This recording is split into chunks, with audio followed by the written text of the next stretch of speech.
Title. Puppy story. बहुत समय पहले एक घने जंगल के पास एक छोटा सा गांव था। उस जगह एक पपी रहता था।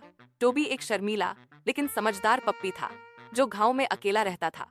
वह ज्यादा बोलता नहीं था, इसलिए गांव के बच्चे सोचते थे कि वह घमंडी है, जबकि सच्चाई यह थी कि टोबी को बस नए लोगों से डर लगता था। एक दिन वह खेलते खेलते जंगल में चला गया और रास्ता भटक गया। तभी उसकी मुलाकात हुई भालू बल्लू से। बल्लू दिखने में डरावना लेकिन दिल का बहुत ही अच्छा था। वह टोबी को सुरक्षित गांव ले आया। तभी दोनों की सच्ची दोस्ती शुरू हुई। अगले दिन टोबी और बल्लू मिलकर जंगल की सैर पर निकल पड़े। तभी उन्हें कहीं से हल्की रोने की आवाज सुनाई दी। टोबी ने कान खड़े कर दिए। बल्लू भाई, ये कैसी आवाज है? बल्लू ने ध्यान दिया और कहा, ये तो किसी बच्चे के रोने की आवाज लग रही है।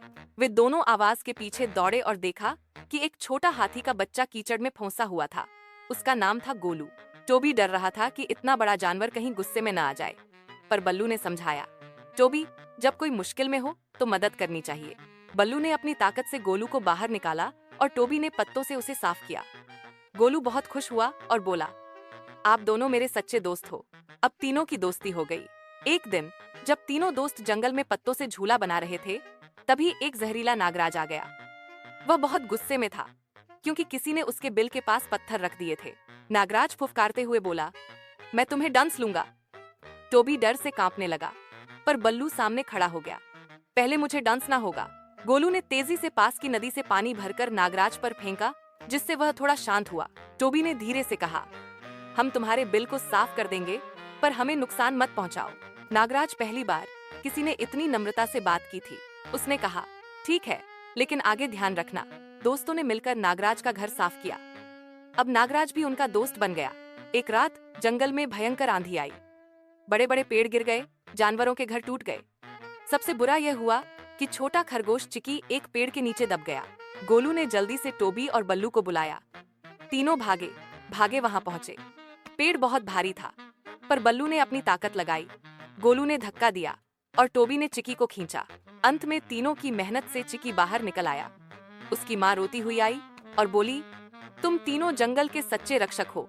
अब जंगल के सभी जानवर उन्हें पसंद करने लगे। जैसे जैसे तीनों की दोस्ती मशहूर होने लगी। एक चालाक लोमड़ी झपाटी को जलन होने लगी।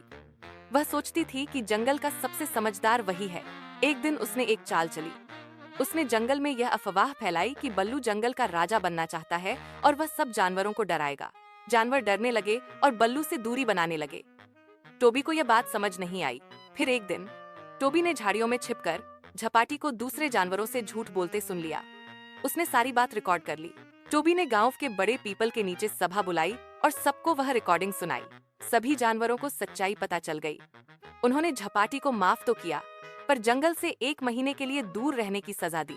बल्लू को गले लगाकर सबने कहा, हमारे असली रक्षक तुम हो। अब जंगल के सभी जानवर टोबी, बल्लू और गोलू को पसंद करने लगे थे। उन्होंने मिलकर हर साल मित्रता दिवस मनाने का निर्णय लिया। उस दिन जंगल में कोई भी अकेला नहीं रहता। सब एक दूसरे की मदद करते हैं, मिल जुलकर खाते हैं, खेलते हैं और कहानियां सुनाते हैं। टोबी अब पहले जैसा चुपचाप नहीं था, वह आत्मविश्वासी बन गया था। बल्लू ने उसे प्यार और सुरक्षा दी और टोबी ने सबको यह सिखाया कि कभी कभी चुप लोग भी सबसे बहादुर होते हैं। कहानी की सीख, मॉरल ऑफ द स्टोरी, सच्ची दोस्ती मुश्किलों में बनती है, और जब दोस्त मिलकर काम करते हैं तो जंगल की सबसे बड़ी परेशानी भी छोटी बन जाती है। हर किसी में अच्छाई होती है, बस उसे पहचानने और समझने वाला चाहिए। अगर कहानी पसंद आए तो प्लीज लाइक एंड सब्सक्राइब।